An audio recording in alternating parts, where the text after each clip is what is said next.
People living in areas southwest of here are keeping a very close eye on the weather this morning. Especially folks in Carrizo Springs and Cotulla in that area. Joining us on the phone right now is Rafael Avilas with the American Red Cross, who is in Carrizo Springs right now. Good morning, Rafael.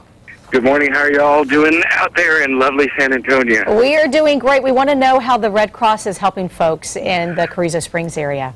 Well, we've had volunteers coming in since Sunday night from throughout Texas, the Corpus Christi area, Houston, and of course San Antonio has come down, and Laredo has also come up to Carrizo Springs, where they were the ones initially hit the hardest by the rain Sunday night.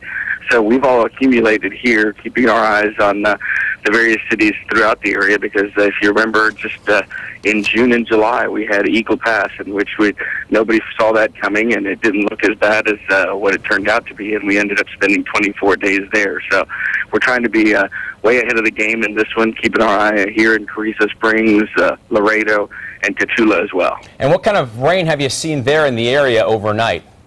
Well, actually, it's just now starting to arrive here, and looking at your maps, it's pretty much spot on, where the sprinkling has just now started, but the cold front did come in, so it's a little bit cooler down here, and the rains that they were expecting last night that everybody's been watching out for, they've just now started. It's drizzle right now. No downpour yet, but should it start to increase, well, then we're going to keep our eye on Cotulla, of course, because with the Nueces and the Frio right there, if that water rises, well, then that will cut them off the way it did Sunday night, because that'll bring water over the overpass from Laredo to Cotulla and also from San Antonio to Cotulla. So that's certainly one of the areas we'll be keeping our eye on. Carrizo Springs, which is also inundated already. Eagle Pass, which got it in June and can't take much more, and looking at the maps, they did get quite a bit from Eagle Pass to Del Rio overnight. That's a big area to keep watch on right now. Are folks still in shelters?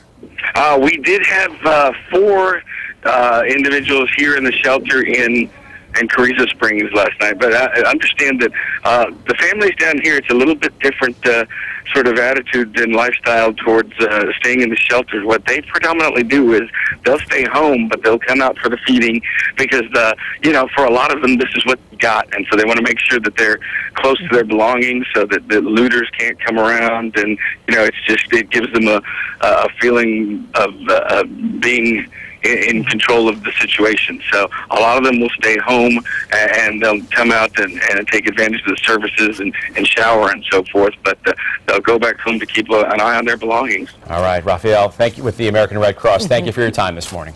All right, you all have a good day. You too. Those volunteers from Red Cross, they do such good work. It's hard work, and a lot of times it's thankless work, so we appreciate what they do.